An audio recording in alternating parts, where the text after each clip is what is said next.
여러분들께서 신앙생활하는 동안 세상에서 어려움을 겪고 또 고난이 찾아왔을 때 하나님이 정말 살아계실까? 이런 생각을 한두 번은 다 하셨을 것입니다.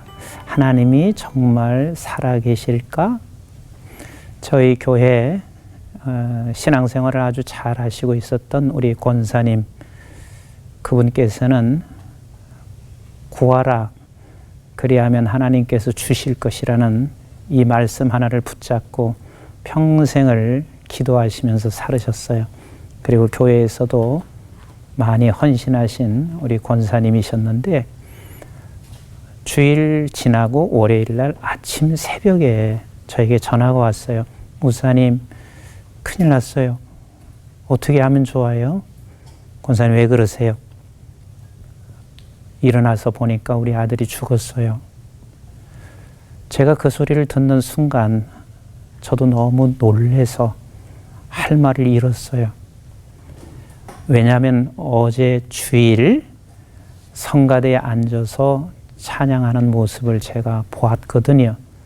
근데 그날 저녁에 심장마비로 죽은 거예요. 아들 하나밖에 없고 우리 권사님은 정말 헌신적으로 교회를 섬기셨고 기도하시는 분이었습니다. 장례를 다 마친 후에 권사님이 저에게 이렇게 말씀하셨어요. 목사님, 정말 하나님이 살아계신 건 맞나요? 충분히 권사님께서 그런 질문을 하실 때 저는 이해가 갔어요. 왜 하나밖에 없는 아들, 그 아들을 의지하고 또 그 아들을 위해서 기도했고 본인은 정말 하나님 앞에 헌신하며 살았는데 그런 일을 닥치었을 때 앞이 보이지 않았을 것입니다. 사람은 살아가면서 누구나 이런 어려움을 만나게 돼요. 예수를 잘 믿는 사람에게도 마찬가지거든요. 근데 하박국 선지자가 바로 하나님 앞에 그런 기도를 하기 시작해요. 하나님께서 택한 이스라엘 백성이잖아요. 근데 그 이스라엘 백성들이 왜 이렇게 고난을 당해야 돼요? 왜 이런 아픔을 당해야 돼요? 공의와 정의는 어디가 있어요? 하면서 하나님 앞에 기도로 시작하는 게 하박국서입니다. 모든 서신서, 구약 서신서는 선지자를 통해서 하나님께서 직접 계시하고 말씀하신 것을 기록하고 있다면 하박국서는 하나님 앞에 기도하면서 하나님과 하박국 선지자가 대화한 것을 기록되어져 있는 게 하박국서입니다. 하박국은 정말 하나님이 살아계시다면 어떻게 이스라엘 백성들에게 이러한 어려움을 만나게 할 수 있을까? 그리고 하나님이 살아계시다면 공의와 정의를 이루어 가시는 우리 하나님이시라면 왜 하나님께서는 이스라엘 백성들 안에 있는 사람들조차도 교만한 자, 강팍한 자들이 더 잘 될까 하는 이런 의문점을 가지고 하나님 앞에 나가서 기도하기 시작하는 것이 하박국서의 시작이에요. 그렇게 하나님 앞에 간절히 기도했어요. 그랬더니 하박국서 1장 5절에 하나님께서 하박국에게 이렇게 말씀하세요. 내가 너에게 큰 일을 보여줄 것이다. 큰 일을 보여주신다. 어쩌면 하박국은 너무 행복했을 거예요. 하나님께서 내가 기도할 때 너에게 큰 일을 보여주신다고 할 때 하박국이 얼마나 행복했겠어요. 하박국은 굉장히 큰 기대를 갖고 아마 무슨 일일까? 그래서 하박국서 1장 5절과 6절 사이에는 사실은 시간이 조금 있었을 거예요. 도대체 하나님께서 우리에게 무슨 큰 일을 보여주실 것인가? 그런데 하박국 1장 6절에 하나님께서 이렇게 말씀하세요. 야, 내가 갈대아 사람을 크게 들어서 표범처럼 그리고 강한 군대로 갈대아 사람을 일으키게 될 것이다. 여러분, 갈대아 사람이라고 하는 것은 신바벨론을 가리키거든요.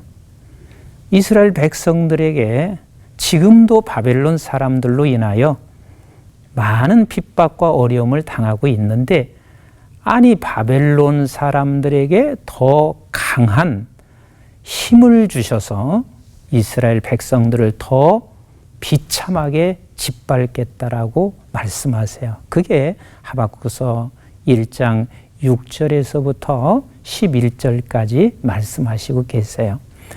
여러분들 같으면 하나님께 기도하러 나가서 하나님께 기도하는데 그렇게 하나님이 나에게 응답하셨다면 어떻게 생각할 것 같아요? 저라 해도 이해할 수 없을 것 같습니다. 저희 교회 한 집사님께서 이런 경우하고 똑같아요. 한 집사님이 그 물류 창고를 하나 짓기 위해서 저보고 와서 기도해 달라고 부탁을 해서 제가 그곳에 가서 기도하고 예배를 드렸어요. 그 집사님은 너무 큰 기대를 갖고 이제는 이 물류 회사가 크게 될 것이라고 생각을 했을 거란 말이에요. 그런데 그 물류 창고를 짓고 얼마 안 있다가 큰 회사가 그보다 몇 배 큰 물류 회사를 옆에라 차리게 됐어요. 결국은 그 집사님은 물류 회사를 그만두게 되는 그런 상황을 만나게 됐어요. 마찬가지로 지금 이 하박국에게 하나님께서 응답하신 것은 도저히 이해할 수가 없어요. 하나님께서 큰 일을 보여주신다고 말씀하셨는데 어떻게 갈대아인을 더 세게 그리고 강하게 해서 이스라엘을 짓밟겠다고 말씀하시는지 도대체 이해할 수가 없었어요. 그 집사님께서도 역시 이해할 수 없어서 결국은 하나님이 정말 살아계신가 하고 신앙생활에 굉장히 타격을 입게 됐었는데 아마도 하박국이 그랬을 것 같습니다. 그래서 하박국은 하박국서 1장 12절 이하로 그가 하나님 앞에 이렇게 말씀하기 시작해요. 하나님이 살아계시다면 어떻게 이렇게 하실 수 있어요? 우리는 택한 백성 아니에요? 그런데 신바벨론을 들어서 하나님께서 이스라엘 백성, 택한 백성을 짓밟는다는 것이 말이 되겠어요? 그래서 그는 성루 꼭대기에 올라가서 하나님 앞에 기도하기 시작해요. 하나님, 응답이 없으면 나는 그곳에서 내려오지 않을 거예요 하고 성루 꼭대기에 올라가 기도하고 있습니다. 아니, 기도라기보다는 하나님께 대한 항의였을 것입니다. 하나님께 대한 원망이었을 것입니다. 그런데 우리 하나님께서 하박국서 2장 4절에 이렇게 말씀하세요. 의인은 믿음으로 말미암아 살리라. 제가 다시 말씀드릴게요. 의인은 믿음으로 말미암아 살리라. 이렇게 말씀하시고 계십니다. 의인이 뭐예요? 의인이라고 하는 것은 하나님의 아들, 딸 된 하나님의 백성이고 거듭난 자고 하늘에 속한 자입니다. 그 하늘에 속한 거듭난 하나님의 백성은 무엇으로 산다고요? 믿음으로 산다라고 말씀하시고 계십니다. 그러면 도대체 믿음이 뭔가요? 믿음이 뭔가요? 우리는 믿음에 대해서 많이 추상적으로 생각할 때가 참 많이 있거든요. 믿음이라고 하는 것은 하나님이 나의 아버지시고 그분은 모든 것을 다 통치하시고 그분은 나를 이처럼 사랑하신다는 것을 믿는 것이죠. 그래서 믿음이라고 하는 것은 우리 하나님 아버지가 온 세상을 통치하시고 우리를 사랑하시는 아버지이신 것을 믿는 게 믿음입니다. 그래서 우리가 믿음으로 산다 하는 말은 어떤 상황 가운데도 우리 아버지께서 지금도 통치하시고 우리를 사랑하신다는 것을 알고 그 말씀 앞에 무릎을 꿇는 것이 믿음이거든요. 그래서 하나님께서 하박국서 2장 4절에 의인은 믿음으로 말미암아 산다 이렇게 말씀하신 후에 5절 이하로 하박국서 2장 20절까지 하나님께서 하시는 말씀이 무엇이냐면 야, 갈대아 사람들을 힘을 주고 그들을 이끌어가는 자가 누구냐? 그리고 저들은 교만하고 저들이 힘을 가지고 있다가 결국은 멸망하게 된다는 사실을 쭉 설명을 하고 계세요. 그래서 하박국에게 하나님께서는 그에게 말씀하시면서 깨닫게 하세요. 아, 의인은 하나님의 백성은 믿음으로 산다. 믿음으로 사는 것은 하나님께서 나를 통치하시고 우리를 통치하시고 사랑으로 이끌어 가시는 것을 알고 그 말씀 앞에 무릎을 꿇는 것, 이것이 믿음이라는 것. 그래서 우리 믿음의 백성들은 항상 기억해야 합니다. 이 세상에서 살아가는 동안 우리를 믿음을 어둡게 만들어요. 흐리게 만들어요. 믿음이 떠나게 만들어요. 우리 예수님께서 세례를 받으셨어요. 그래서 마태복음 3장 13절 이하에 보면 우리 예수님이 세례를 받으시는데 그 세례를 받으시는 그 모습을 보고 대다수는 이렇게 생각하죠. 아, 예수님 참 겸손하셔서 세례 받으시는구나 이렇게 생각하실 수 있어요. 물론 예수님은 겸손하신 분이시죠. 우리 예수 그리스도께서는 하늘로부터 하늘에 하나님이 이 땅에 내려오신 것, 즉 시간과 공간을 초월하셔서 살으신 예수님이 이 땅에 오셔서 그 예수 그리스도께서 시간과 공간의 제약을 받으러 오신 자체가 겸손의 가장 극치 아니겠어요? 그래서 예수님께서는 이미 내려오신 자체가 겸손이셨습니다. 세례받는 것이 겸손을 우리에게 가르쳐 주거나 보여주시기보다는 세례를 받으실 때 하늘문이 열리고 성령께서 말씀하시고 계세요. 그 말씀이 마태복음 3장 17절 말씀인데 너는 내 사랑하는 아들이요 내 기뻐하는 자라.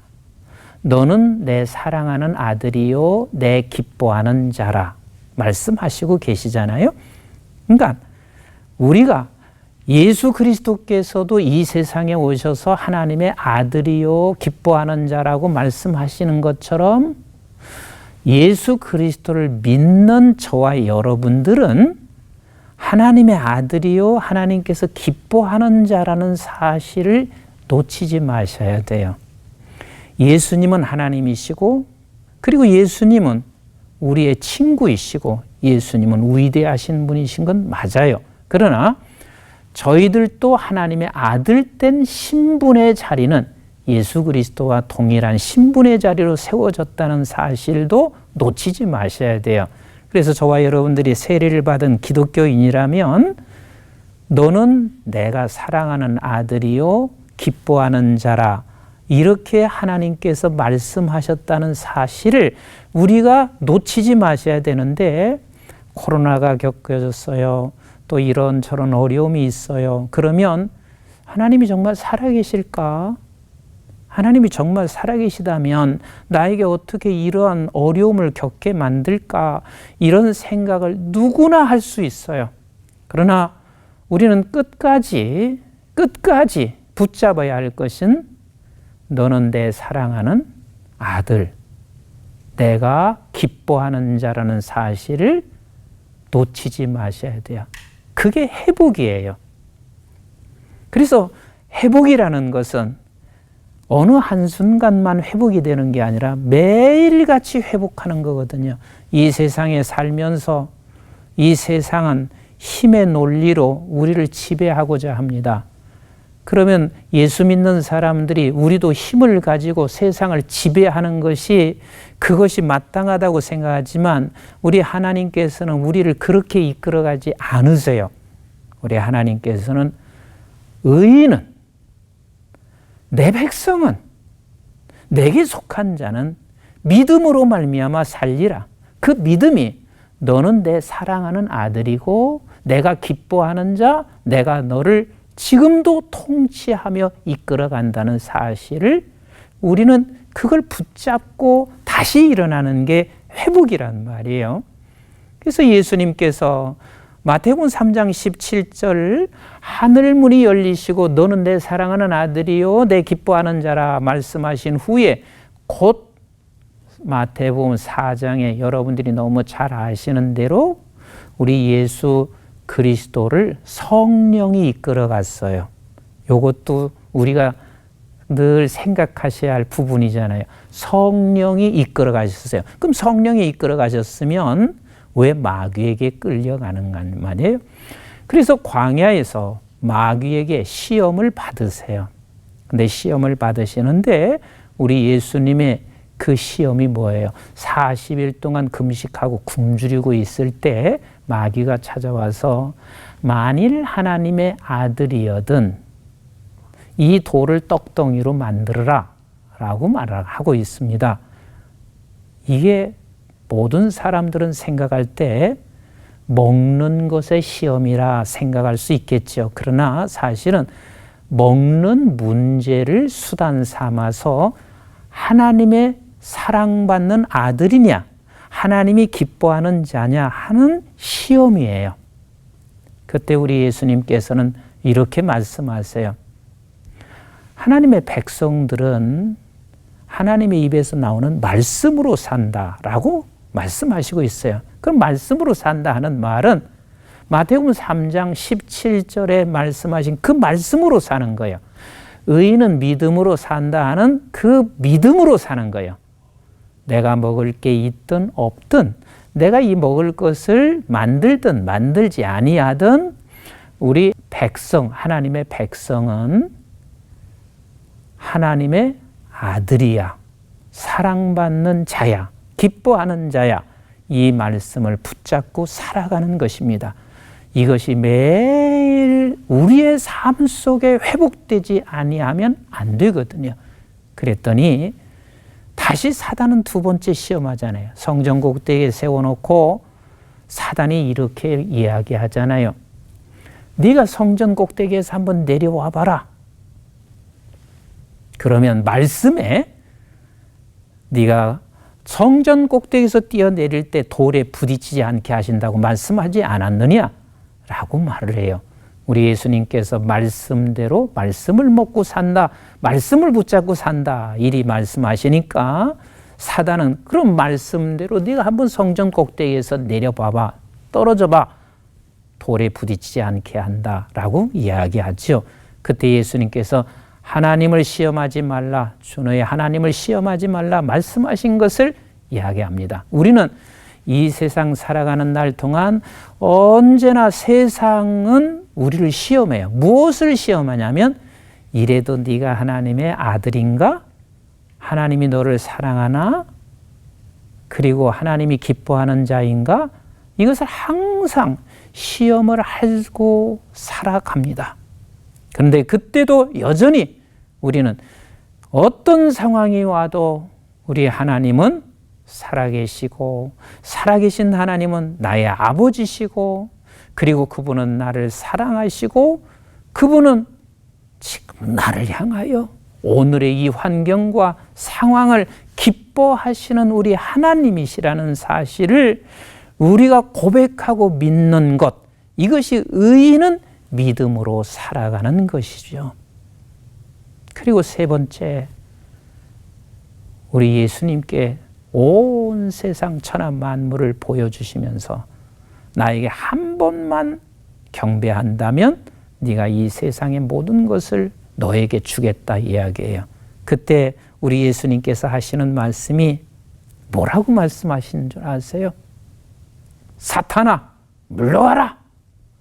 오직 나는 하나님께만 경배하겠다라고 말씀하세요. 그러니까 예수 그리스도께서 이 세상에 살아가시는 날 동안 늘 세상은 하나님께로부터 사랑받는 아들이요 하나님이 기뻐하는 자라는 사실에 대하여 항상 시험을 하셨습니다.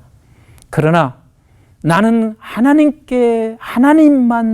하나님을 위해서 살아간다고 고백하시고 하나님만 경배하겠다고 말씀하시는 그 예수님, 그리고 마귀야 떠나라 말씀하고 있습니다. 많은 신앙인들은 이렇게 생각해요. 내가 주 예수 이름으로 명하느니 마귀 떠나라, 이렇게 해서 마귀가 떠난다고 생각해요. 그렇지 않아요. 마귀는 우리를 너무 잘 알아요. 우리가 시험을 하면 넘어질까 넘어지지 않을까 하는 걸 너무 잘 알아요. 그러니까 우리 예수님께서 마귀야 떠나라 했을 때는 마귀가 알고 이렇게 생각했을 거요.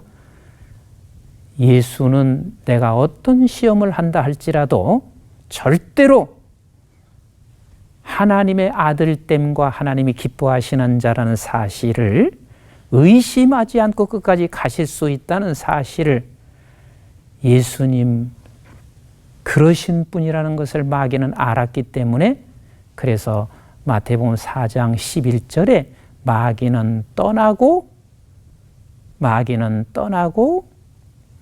그리고 천사가 와서 수종 들더라 이렇게 말씀하시고 계십니다. 그렇습니다. 예수 그리스도만 그런 게 아니라 우리 모든 그리스도인들은 이 세상에 살아가는 게 결코 만만치 않습니다. 이 세상 과거나 현재나 앞으로도 예수를 또 믿는다고 해도 우리에게는 어려움은 닥쳐올 수가 있습니다. 아니, 예수를 신실하게 잘 믿는다 해도 우리에게 어려움은 닥쳐올 수 있습니다. 그러나 우리 하나님께서는 마지막 끝까지 붙잡고 가기를 원하는 것이 무엇이냐면 의인은 믿음으로 말미암아 산다. 이 회복이 우리에게 주어졌을 때 우리 하나님께서 마지막에 우리에게 어마어마한 승리의 길을 우리에게 허락하여 주실 것을 나는 확신하고 있습니다. 사랑하는 오늘 시청자 여러분, 하나님을 믿고 그리고 하나님을 따르고 기도하고 순종하면서 이런 저런 어려움을 많이 겪으시고 있을 수도 있습니다. 그러나 여전히 우리 하나님은 여러분을 사랑하십니다. 그 상황을 하나님께서 지금 보시고 지켜보시고 또 여러분들을 기뻐하시는 우리 하나님이십니다. 의인은 믿음으로 말미암아 사는 것입니다. 그 믿음이 여전히 우리 하나님은 나의 아버지시고 하나님께서 나를 사랑하는 아들이라 말씀하시고 기뻐하는 자라 말씀하시고 계십니다. 끝까지 의인은 믿음으로 살아가는 회복의 모든 시청자들 되시기를 주님의 이름으로 축복합니다. 그래서 의인은 믿음으로 살아가는 회복이 있을 때 그 다음에 부흥이 일어나는 역사가 있습니다. 그 부흥이 일어나는 역사를 다음 주에 이어서 여러분들에게 말씀드리도록 하겠습니다.